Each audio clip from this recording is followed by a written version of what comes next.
do a full group. Okay, team. Who had a good day today? Absolutely. I reckon some of the best runs I've done in Rusutsu this morning. It was, big bottomless proper Japan powder. So for those who are yet to experience the amazing snow that Japan has to offer, today was one of those days. So hopefully got lots of photos, lots of memories, because that's what it's all about. A little bit busy out there today. We think it might have been because Nisiko's top lifts weren't running this morning. So don't be too put off about the crowds. Usually it's about a lot less than what we had today. So hopefully you're all excited to get out there again tomorrow. 30-minute legs. I'm struggling with the idea. My legs are struggling with the idea, but we can do it, all right? So one more day of hitting the snow here. So tomorrow's going to be a good one as well. Maybe about 10 centimetres overnight, I reckon is my pick. It's not based on science, but 10 centimetres overnight. 3 presentations tonight, very similar to yesterday. We'll have a quick break between the first 2 and a bit of a longer break before the last one. As always, feel free to stand up, get comfy. If you're unable to see from the back, we do have a number of seats out the front. I promise you won't get picked on for questions. Otherwise, we'll probably get straight into our first one. So let's give a nice big round of applause for Matthew.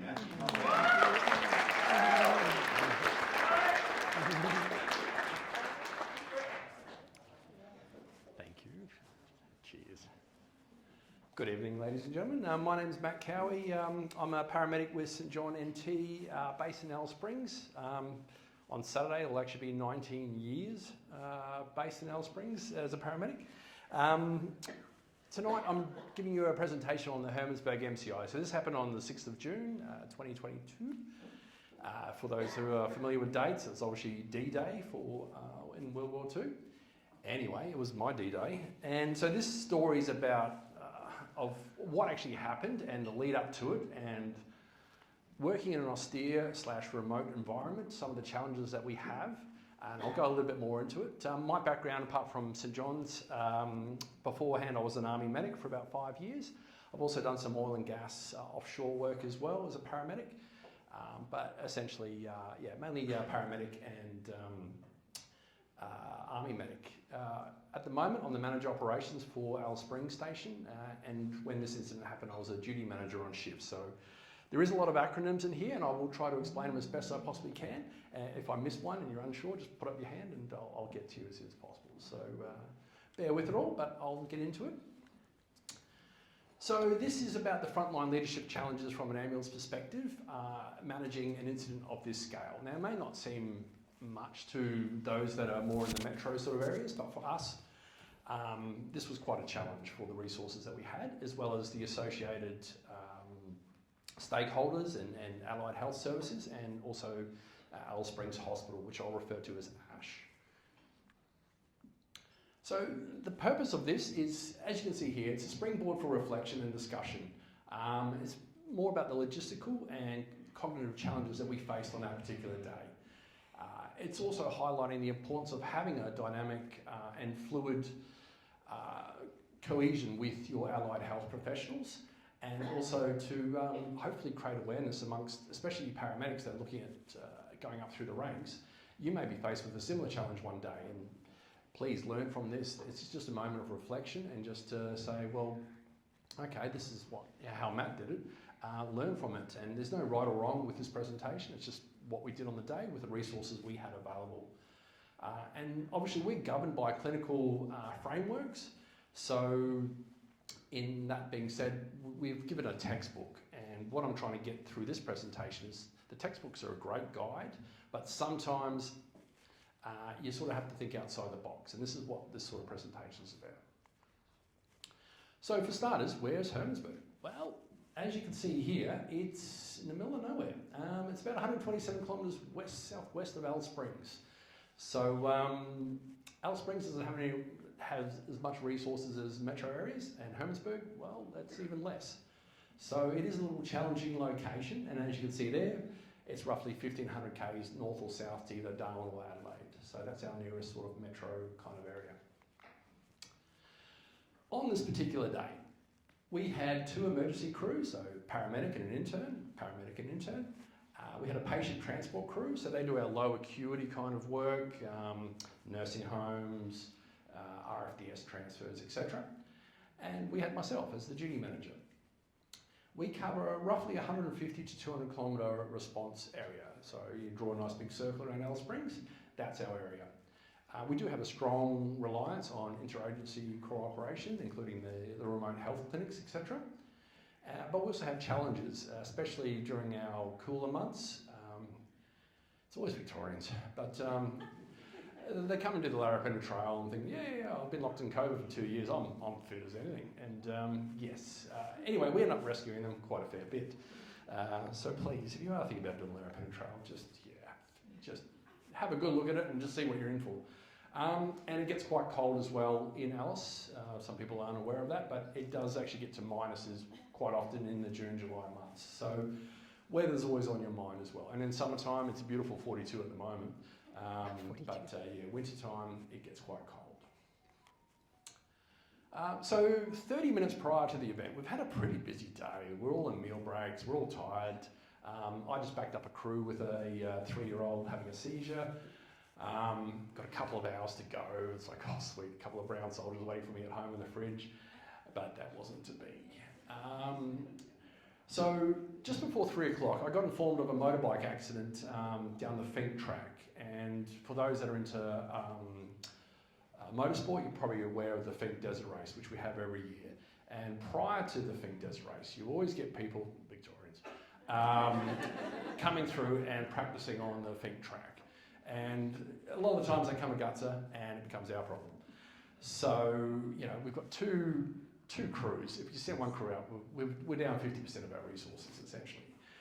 Anyway, so I get informed of a motorbike accident along the Fink track. A 45-year-old male, leg injuries, nearly 50 k's out of town, unknown speed or what safety gear he was wearing. That's the information I've got. I happen to have Ben, who's actually in the crowd tonight. Thanks, Ben. He was on centre at the time, just doing his timesheet or something or other.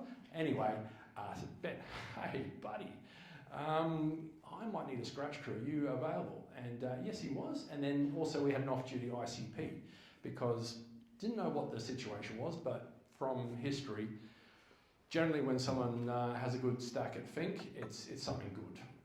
Anyway, so I managed to get the ICP to come in as well, and him and Ben formed a crew, and they went mobile just after 3 o'clock to this motorbike crash.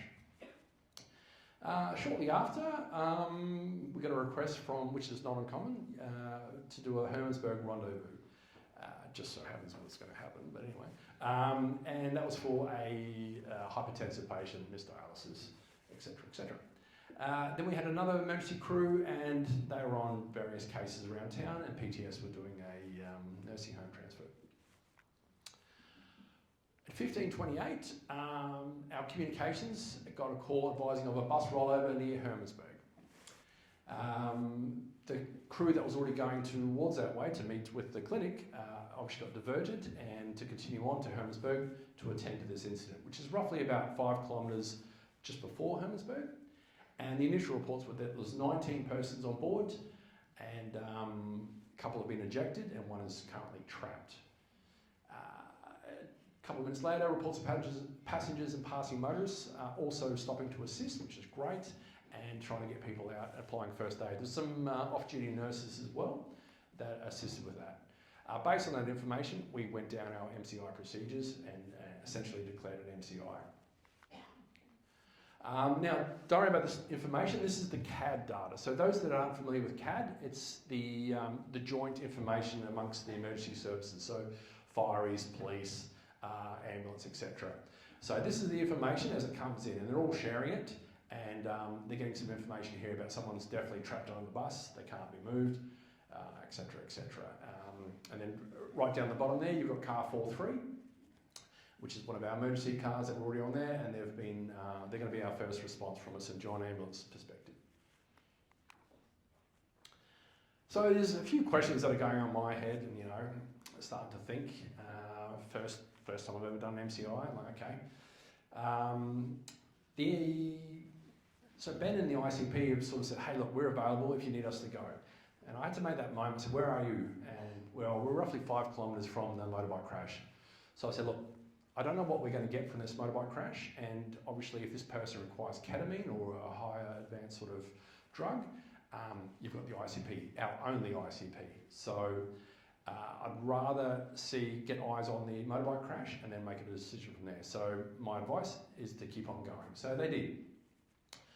But I said, look, I'll have PTS, Patient Transport Service, on standby. So if it is just a minor sprain or something simple, then they can take carriage of that patient. You guys can clear from that case and then proceed to Hermannsburg. Now these guys, don't forget, are south. So they're roughly 50 k's south. We need to go west for the MCI. Here you've got our ACE-TEC tracker. So this tracks the movements of our vehicles, and we can see it from, like a satellite kind of view. And so when they've informed car 43 that, hey, you are now proceeding to an MCI, you can actually see it. They've shit themselves right here. And then waited for a bit more information, which is rightfully so, because you do lose communications. That's the joys of living in the outback. Your mobile phone reception only works about 30 k's. Your sat phone's intermittent. So they were just making sure that they had all the information that they could possibly get, and more so that they knew that backup was coming. Because going in towards 19 people, it can be a bit daunting. So anyway, that is their tracker anyway. I don't know what happened here. I'm presuming it was a quick tour stop, but I could be wrong. So we've got some more CAD data here. So this is a bit of an update, and this is notifying the fireys, for example. The fireys are dispatching a crew. RFDS are getting prepared.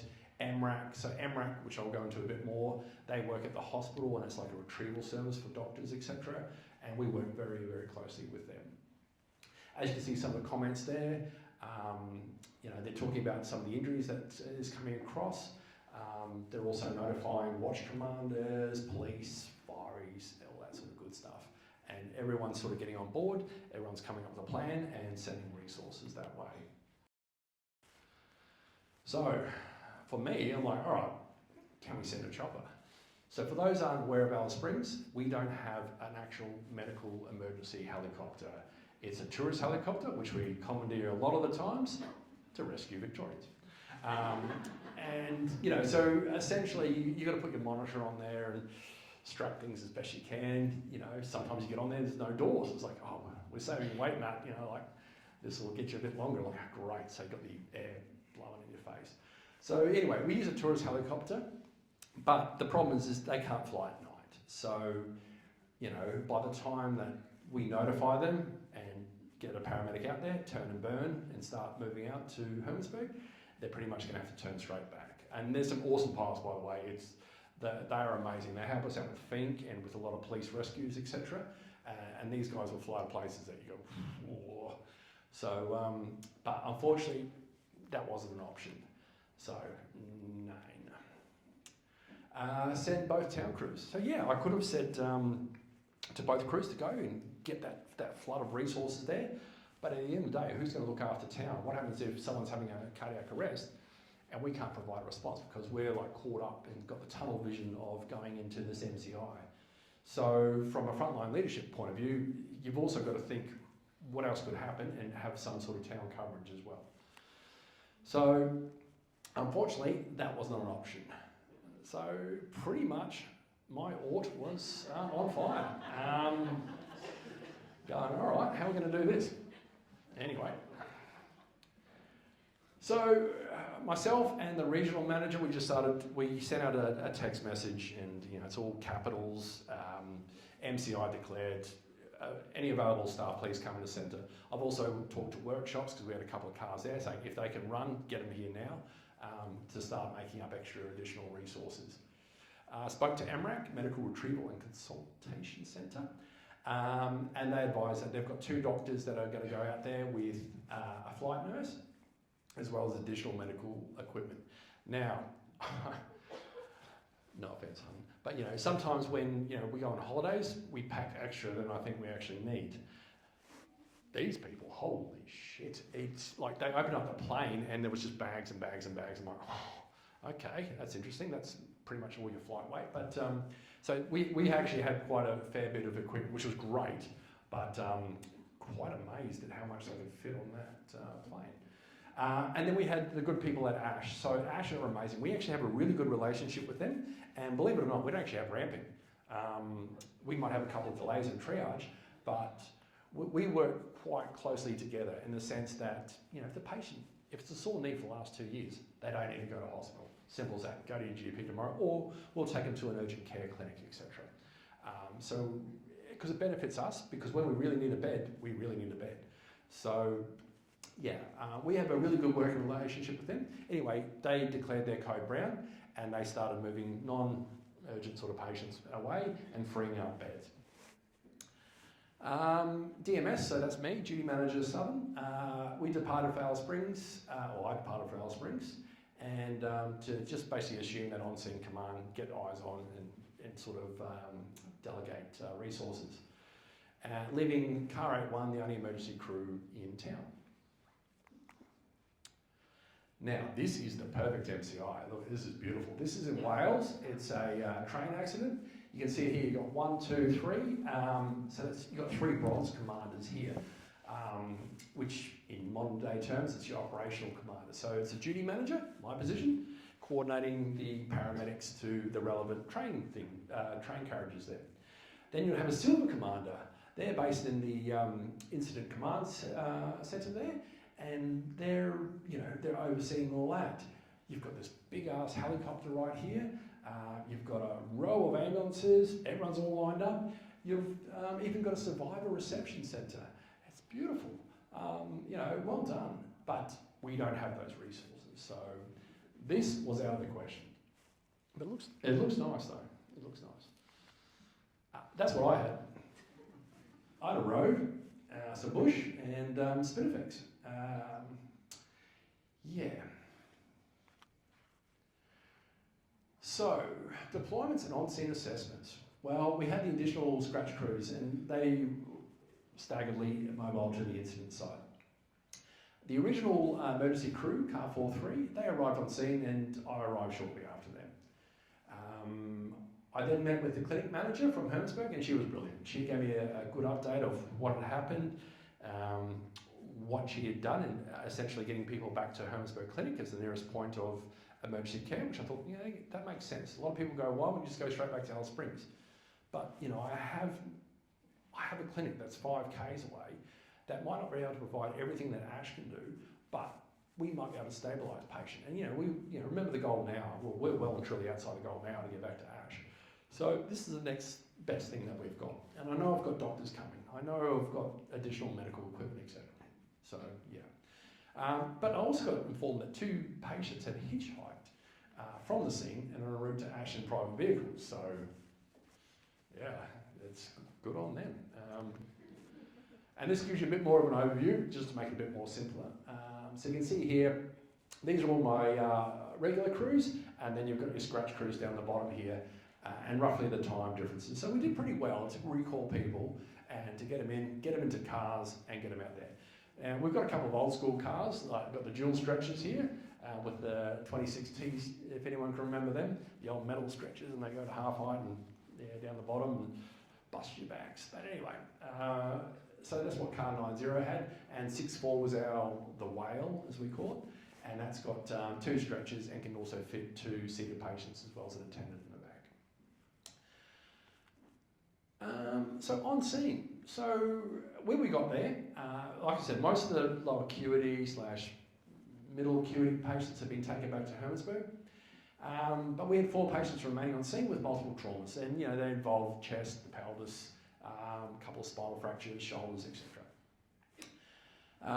So our plan is pretty simple. It's just to extricate the remaining patients to the clinic from the incident site, and then we'll start doing the smart triage tags. I don't know if you guys have ever seen them, but you put like a little tag, 1, 2, 3, those are the priority. And that was our plan, and you can record their names, etc. There was a 5th patient, but unfortunately that person was deceased. So the fireys assisted in obviously helping remove that patient or that person. So we're now getting together. We're all heading to Hermannsburg. So as you can see here, just roughly the time frames there, it's pretty quick. And we'll make a move to Hermannsburg. Funny story though, this fella here, he was 1 month in the job. His sergeant was in court that day, and the senior constable was booked off sick. So old mate here was in charge of a crime scene with a 1 month experience. Like, he did well too. He did well. A little bit nervous. He started putting up the tape before I got my ambulances out. But anyway, and then we went through a couple of things. All right, now this is your scene. So as soon as I handed over the scene to him officially, in a sense from a medical point of view, police obviously have overall charge of any MCI. But I said, this is your scene now, and of course straight away they'll have it as a crime scene. A little tip here: if you know, the paramedics will probably know this, but if you leave something on a scene that's going to be a crime scene and you walk away and you hand it over, then you can't get that item back. So you make sure you do a big sweep to make sure you got all your gear, because yeah, that's all locked in as part of evidence from there onwards. So getting a little bit on with the day, 12 minutes past my knockoff, just for your information. The majority of the patients have been triaged and prioritised accordingly. So we're starting in conflictions with the amount of people. And now I'm being told there's 3 additional people that are self-presented to ASH from the Hermannsburg Multi-Casualty. Okay. So I'm seeking a passenger manifest, but the tour company goes, oh, sorry, I don't have one available. Yeah, that's good, that's good. But they said there's 21 people on the bus. I said, well, okay, we got told 19. And they're like, oh, well, yeah, we've got 2 drivers. Okay, so how many in total? So yeah, we're starting to confirm that there was 21 people on the bus. They said, oh, we're also sending out another tour bus in case you might need it. I'm like, oh, okay, well, yeah, it's an extra resource. You know, we'll see how we go. So starting to get a little bit cognitive in the challenges here. So Hermannsburg Clinic, they actually got a new clinic. It's actually pretty schmick, but they've got a lot of different little areas. There's a bit of a rabbit warren, and trying to sort of navigate through that, and then to make things even more challenging, the patient I just saw before ends up over that side. I'm like, how'd you get there? I just thought I'd go see my mum. Oh, okay, fair enough. So you're trying to keep track of everyone, and I ended up just standing in the only entrance exit, sort of, or the main entrance exit. So no one would leave, but B, I could keep track of everyone, and you know, asking my crews to give me the bottom end of the triage tag so I can start making my own manifest, so to speak. And then obviously advising the patients that don't need to move to stay where they are. So 17:45, RFDS and MRAC personnel arrive at the clinic, and I've given them a bit of a brief. This is what we've got happening at the moment. These are the people I think are the most serious. By all means, do your little triage, but we need to make a move soon. We don't want to delay. Need to start getting people to where they need to be. And also the paramedics are working hand in hand with the nurses and the RANs and everything like that, which is great. It's good to see. And it's just, there's no I'm in charge, you're not in charge. You know, everyone just worked together. It gelled really, really, really well.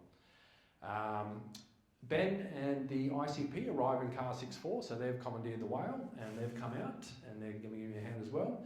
And then we start getting detectives arriving on scene. And the reason why I put that in there is because you're trying to coordinate and figure out where everyone is, making sure you're not missing anyone, etc. But then you've got detectives saying, hey, we need to get statements like that. That is great, but we need to get through the medical treatment first, make sure everyone's stable enough, and we need to get them to ASH.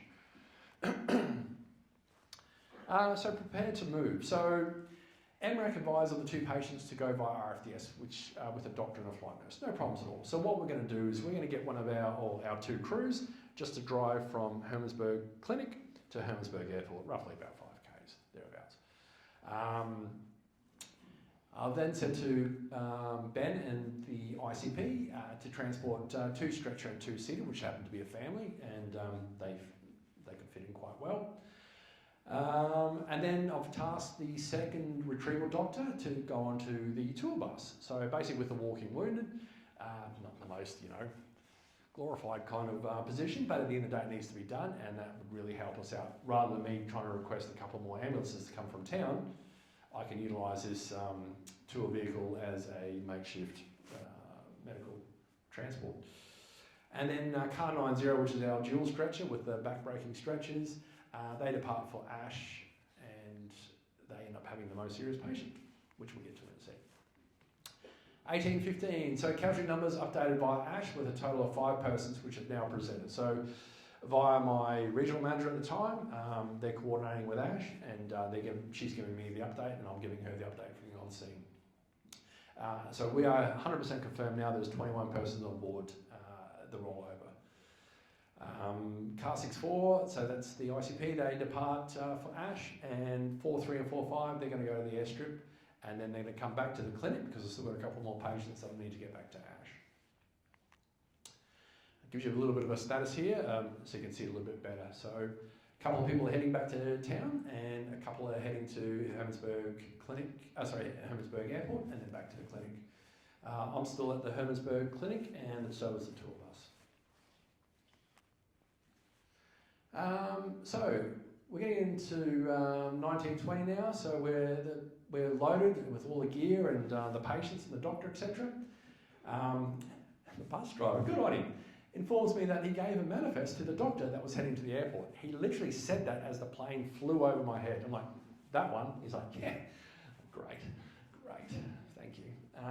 So yeah, once again, a little bit of a challenge, but we'll get through it. Car 4.3, so they depart to Hermannsburg with one stretcher patient, and 4.3 departs Hermannsburg with another. So we're all finished with Hermannsburg, and we're all now heading towards ASH. And as you can see there, it's their arrival times.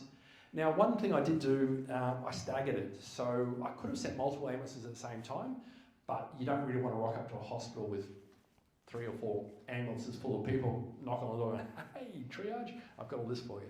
So ideally we staggered it, which makes it a bit more better for them, for patient flow to assess. Their radiology usually finishes around midnight, and because of the early notification and informing them what we've got on scene, but obviously they're aware it's going to take a few hours for us to get back to ASH. They were able to put mitigations in place. I think the radiographer worked to about 3, 4 o'clock in the morning. So everyone just pulled together to get everyone x-rayed, everyone where they needed to be, and the help they needed in a small town. So roughly at 8 o'clock, RFDS flight arrives at Alice Springs Airport, and the night crew transported the patients in from Alice Springs Airport to ASH. And then the last crew back to station was at 22:20.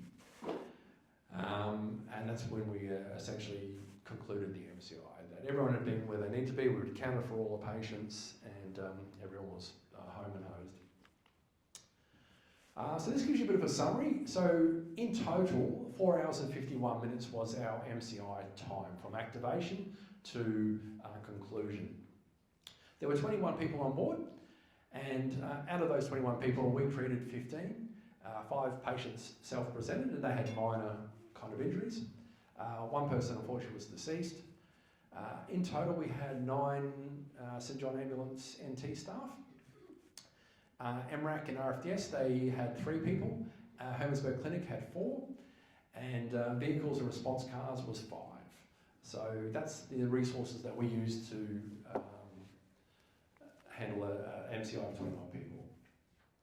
So in conclusion, the MCI event, it was very challenging for all agencies, not just for St John's, but for all agencies involved, but we all pulled together.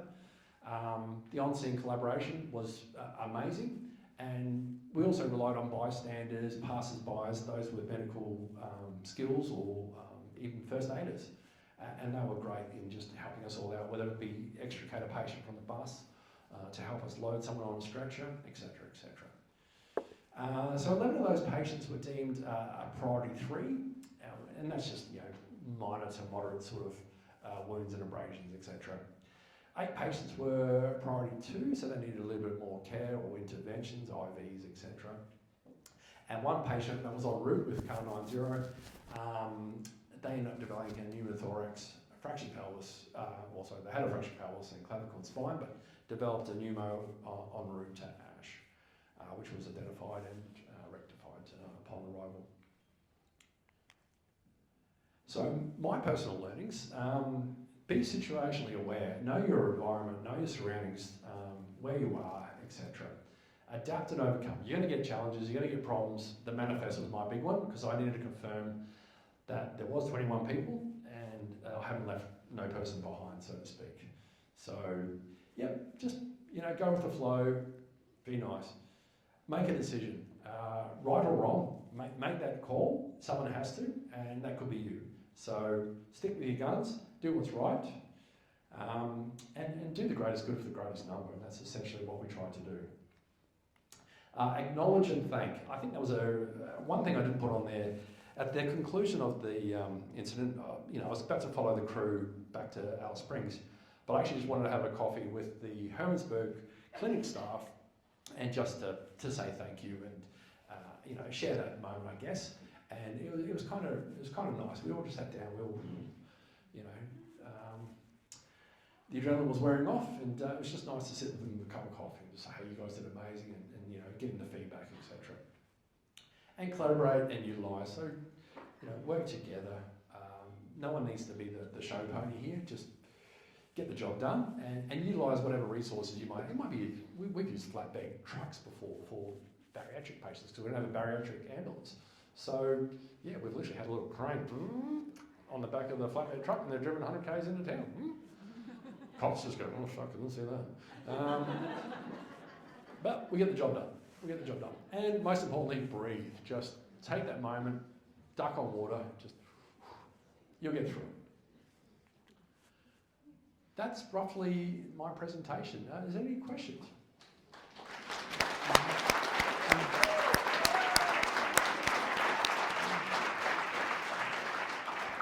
Got time for one question if anyone's feeling confident. Did you get any information after the fact about, obviously it sounded like it was a single vehicle, so it just swerved for some reason and lost control of the bus, or? They think it's because it was doing a trip from Kings Canyon up through the Marina Loop, and a lot of them have like mud tyres, like proper full sort of drive tyres. They don't like it when it gets hot, and it's just been running for a while. They're thinking it was just a tyre blowout, and it's just caused the bus to fishtail. Unfortunately, the patient that was deceased was not wearing a seatbelt, and essentially got thrown against the glass. And then when the car's actually rolled, the glass is broken, and he's become trapped between the top of the bus and the outside. And so yeah, that's unfortunately what's happened. So, and his wife was the one with the pneumothorax and the shoulder injury and stuff like that. So yeah, she also wasn't wearing a seatbelt. So tip for young players here: wear a seatbelt when you're on a shuttle bus. Yeah, good advice, Matthew. Thank you. Let's do it again, Matthew.